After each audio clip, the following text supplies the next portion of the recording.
you. Today in the dissection of head and neck we are going about to learn about temporal fossa and infratemporal fossa. In that we will covering the muscles of mastication. As we know that muscles of mastication are 4 in number, and from superficial to deep according to their position muscles are masseter, temporalis, lateral pterygoid and medial pterygoid. All these muscles developmentally they develop from mesoderm of first pharyngeal arch. That's why they will be supplied by the branches of mandibular nerve.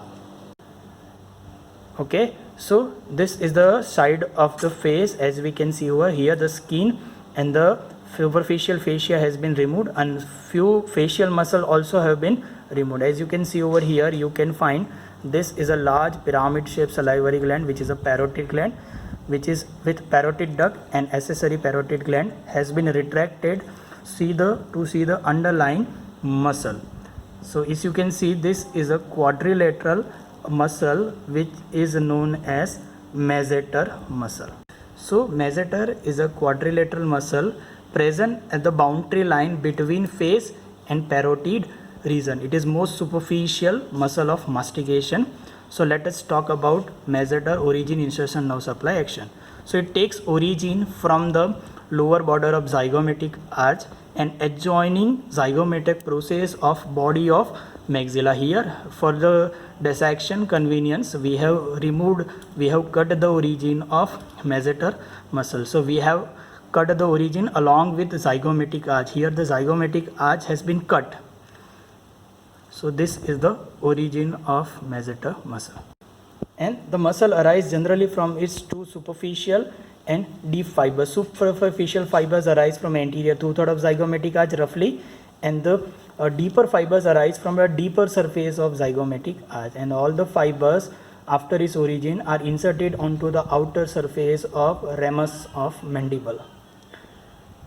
Nerve supply, it is supplied by anterior division of mandibular nerve. The branch is called masseteric nerve, which come out through the mandibular notch of mandible. Here because of dissection we have cut this masseteric nerve and vessel. So this is the masseteric nerve and vessel which has been seen to be entering into the deeper surface of masseter muscle. Action of the masseter muscle, it is a strong elevator of mandible, so it closes the mouth. And there is one applied related to this masseter muscle also, a spasmodic contraction of masseter muscle of both sides as seen in the case of tetanus produces locked jaw in which the patient cannot open the mouth. That condition is known as trismus. Now let us go much more deeper. So we have cut this zygomatic arch along with masseter, and the masseter has been reflected from the ramus of mandible. This is the cut edge of ramus of mandible which is visible over here. Now the next muscle after retracting masseter, as you can see here, this is a large fan shaped triangular muscle which is known as temporalis. Now this temporalis muscle is a content of temporal fossa which is bounded above by superior temporal line.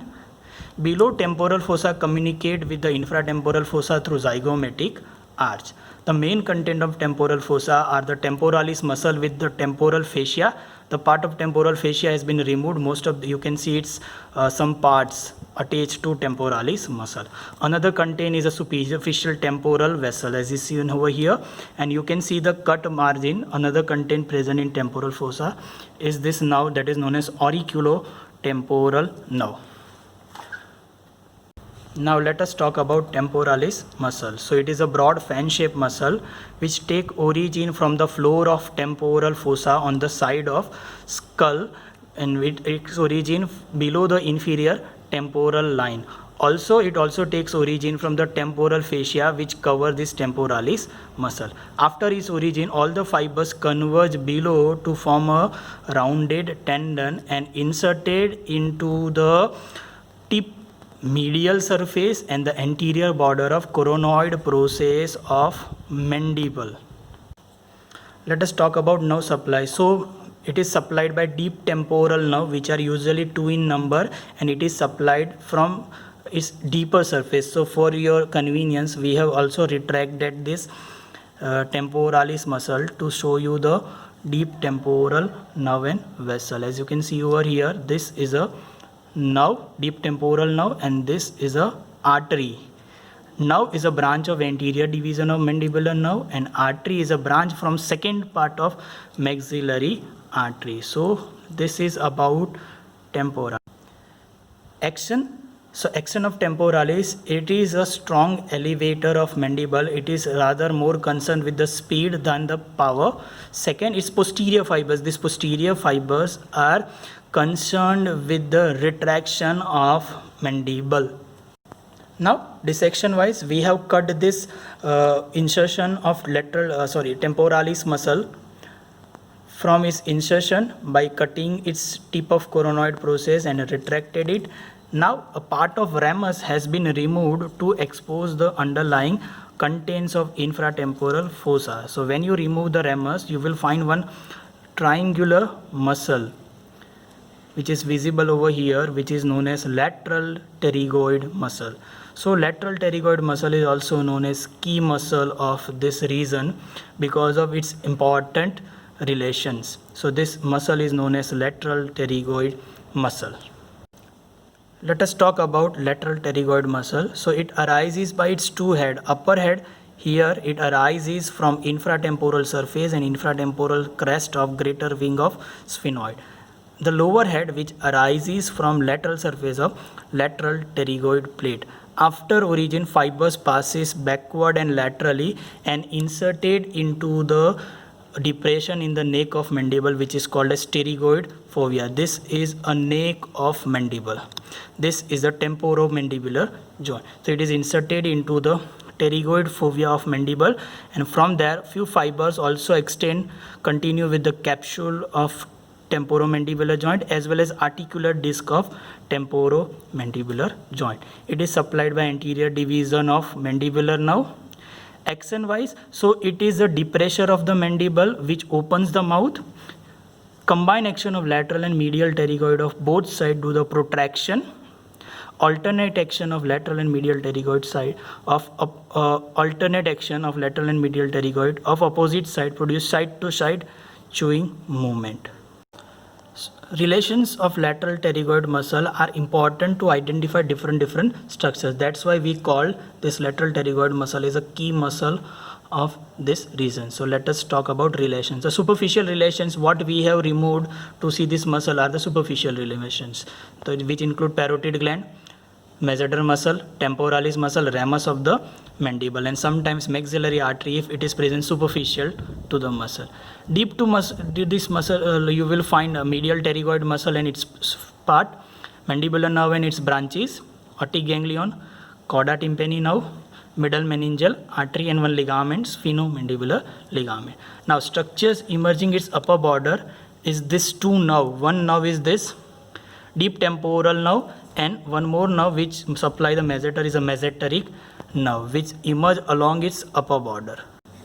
Along the lower border of the muscle, you will find two nerves entering, going downward and below towards mandible. The in front nerve is this nerve is known as lingual nerve, and behind that nerve it is called inferior alveolar nerve, which is entering into the mandibular foramen. Here we have removed the part of ramus and body to see the inferior alveolar nerve, and there is one artery which accompanies this is known as inferior alveolar artery. Means nerve is inferior alveolar nerve is accompanied by inferior alveolar nerve and vessels, and this is lingual nerve which emerge. These both structures emerge below this lower border of lateral pterygoid muscle.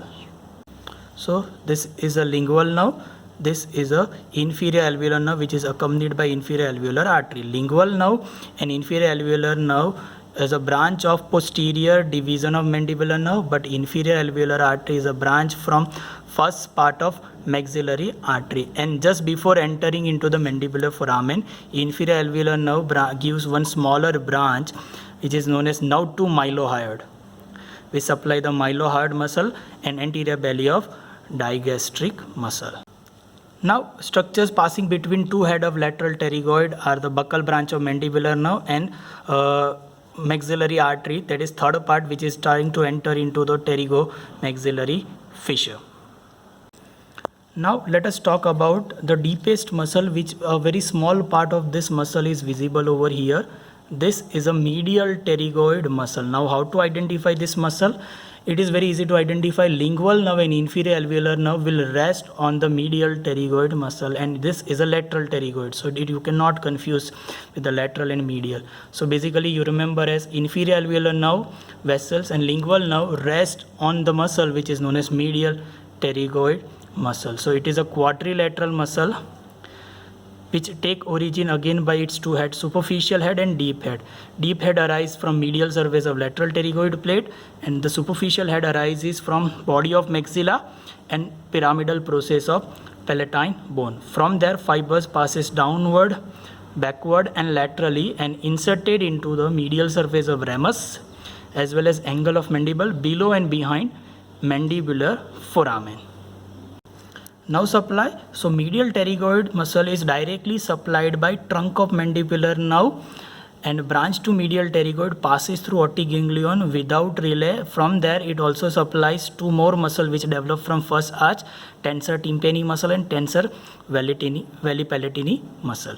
Action. So it is a elevator of the mandible, means it goes the mouth. Combined action of lateral and medial pterygoid of both sides produce protraction. Alternate action of lateral and medial pterygoid with the opposite side produce side to side chewing movement. So that is about medial pterygoid. In the dissection point of view, you can see over here a terminal part of external carotid artery, and here the artery will divide into its two terminal branch. One of the branch is visually visible over here, that is a superficial temporal artery. The larger terminal branch, a maxillary artery, you will find in the dissection deep to the lateral pterygoid muscle. So I think this much is sufficient about muscles of mastication. Thank you.